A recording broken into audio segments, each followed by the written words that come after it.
কুমার রহমতুল্লাহি ওয়া বারাকাতু। আশা করি আপনারা সবাই ভালো আছেন। আজ আমাদের আলোচনার বিষয় হচ্ছে উখতুলিল তো এর আগে আলোচনা করছি উখতুলিল আব। উখতুলিল আবের কয়টি আহওয়াল আলোচনা করেছিলাম? 7টি আহওয়াল। মনে রাখবেন, উখতুলিল এর ওই একই 7টি আহওয়াল এবং একই ধরন। যেমন এখানে 7 নম্বর কি ছিল? মাহরুম হবে। উখতুলিল মাহরুম হবে যদি মৃত ব্যক্তির পুত্র জীবিত থাকে। একই রকম, মানে এটা ওইটা 1 থেকে শুরু করে 7 নম্বর যেভাবে হয়েছে মাসালা, ঠিক উখতুলিল এর মাসালাটা ঠিক আগের মতোই করেই হবে। এই জন্য এটা আমি আর আলোচনা করতেছি না। আর আর ক্লাসটা যে দুইটা থাকবে, এর মধ্যে একটা আল হলো সপ্তমতম, যে নিসায়ের মধ্যে সপ্তমতম। তো তিনি পাওয়ার মানে সন্তান থেকে তিনি পাওয়ার হকদার হচ্ছে 3 ভাবে। একটা হচ্ছে 6 ভাগের 1 পাবে যদি মৃত ব্যক্তির সন্তান বা পুত্র সন্তান জীবিত থাকে। মানে সন্তান রয়েছে কার? সন্তানের, মানে তার মৃত ব্যক্তির সন্তান রয়েছে এবং মাতাও রয়েছে। ওই অবস্থায় মা পাবে 6 ভাগের 1। যেমন দেখেন, মৃত ব্যক্তি মরে গিয়েছে, তার মাকে রেখেছে, ইব্রুন তার পুত্রকে রেখেছে, বিংতুন বিংতুন বিংতুন 3 কন্যাকে রেখে গিয়েছে। এই হিসাবে দেখেন, এখানে ভাইয়ের কারণে বোন সবগুলো কি হয়ে যাবে? আসাবা হয়ে যাবে। এই জন্য তাদের কোনো অংশ আমি ধরবো না, শুধু 6 ভাগের 1 ধরবো আসাবুল ফারাজ হিসাবে।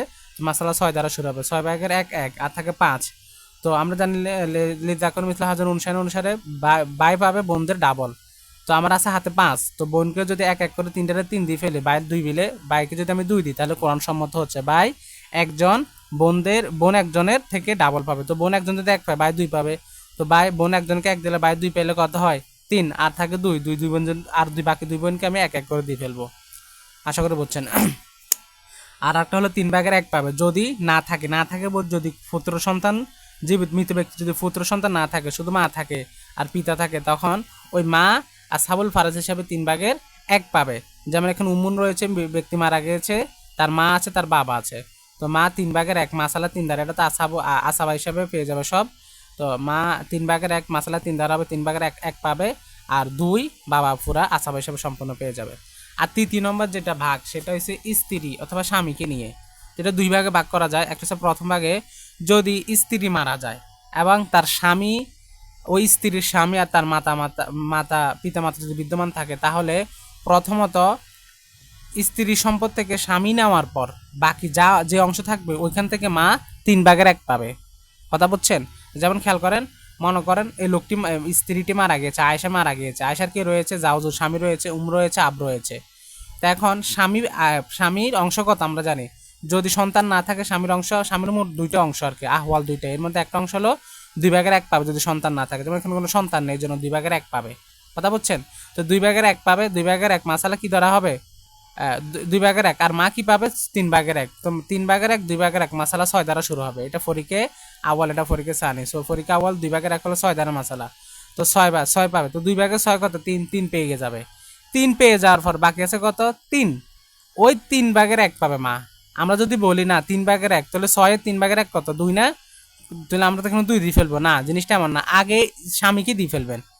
হ্যাঁ, স্বামী 2 ভাগের 1 3 পেয়ে যাওয়ার পর আর বাকি 3 থাকে না, ওই 3 থেকে 3 ভাগের 1 পাবে কে? মায়। তো মা 1 পাইছে, আর এখানে বাবা আসাব হিসেবে সম্পূর্ণ 2 ভাগের, মানে বাকি যে 2টা সেটা পেয়ে গেছে। আর দ্বিতীয় অংশ যেটা, সেটা হলো একই রকম। এটা তো স্ত্রী মারা গিয়ে জেলে, মানে গেলে এই অবস্থা হবে। আর যদি স্বামী মারা যায়, তাহলে একই রকম। স্বামী মারা যাওয়ার পর যদি স্ত্রী আর পিতা মাতা রেখে যায়, তাহলে স্ত্রীকে তার আগে সম্পদটা দিয়ে, স্ত্রীর সম্পদ দিয়ে বুঝে দেওয়ার পরে যেটুকু থাকবে, ওই বাকি অংশটুকু থেকে মা 3 ভাগের 1 পাবে। যেমন কি খেয়াল করেন, জাউজাতুন আবুন উম্মুল। তো জাউজাতুন কোনো পুত্র সন্তান নেই, তাহলে জাউজাতুন কি পাবে? 4 ভাগের 1 পাবে। মা কি পাবে? 3 ভাগের 1। এবার খেয়াল করেন, 3 ভাগের 1 আর ফরিকা আওয়াল 4 ভাগের 1 মাসালা কয় দ্বারা? 12 দ্বারা হবে। 4 ভাগের 1 যেহেতু, হ্যাঁ, এটা আমরা আলোচনা এর আগে করেছি। যেমন খেয়াল করেন, 2 ভাগের 1, আপনার 4 ভাগের 1, 8 ভাগের 1। আর একটা হলো আপনার 3 ভাগের 1, 3 ভাগের 2, 6 ভাগের 1। এখন দেখেন, খেয়াল করেন কি পাইছি? 3 ভাগের 1। আচ্ছা, 3 ভাগের 1। আর এখানে আমরা 6 লিখলাম, এখানে 12 লিখলাম, এখানে 24 লিখলাম। তো এটা যেহেতু ফরিকা বল ফরিকে সানির সাথে মিলে আসছে, এটার সাথে এটা মিলে আসছে। তো এটার সাথে মিলে আসার কারণে 4 ভাগের 1, তাহলে মাসালা কি হবে? 12 দ্বারা হবে। আমরা এখন মাসালা 12 দ্বারা শুরু করবো। তো মাসালা 12 4 ভাগের 1 কত? তো 4কে 12 দ্বারা ভাগ করেন। হ্যাঁ, 3 4 কত? 12, তাহলে 3 3। এই 3 পাবে কে? জাওজন পেয়ে যাবে। আচ্ছা, জাওজন 3 পেয়ে যাওয়ার পর 12 থেকে 3 গেলে আর কত থাকে? 9 থাকে না? এই 9 থেকে মা পাবে 3/1 তো 3 দ্বারা আপনি 3 9কে ভাগ করেন, 3 3 9, তাহলে 3/1 9-এর কত, 9-এর 3/1 কত, 3 হয়, তো 3 পাবে। আর বাকি থাকে কত, 6, 6 বাবা আসাব হিসেবে সম্পূর্ণ পেয়ে যাবে। আশা করি বুঝছেন, এটা হলো মায়ের আহওয়াল। তো সবাই ভালো থাকবেন, সুস্থ থাকবেন। আজকে দুটোকে পর্যন্ত, আগামীকাল ভিডিও নিয়ে আসবো জাদ্দাতু সোহে নিয়ে। হ্যাঁ, তো সবাই ভালো থাকবেন, সুস্থ থাকবেন। আল্লাহ হাফেজ। আসসালামু আলাইকুম রহমতুল্লাহি ওয়া বারাকাতুহু।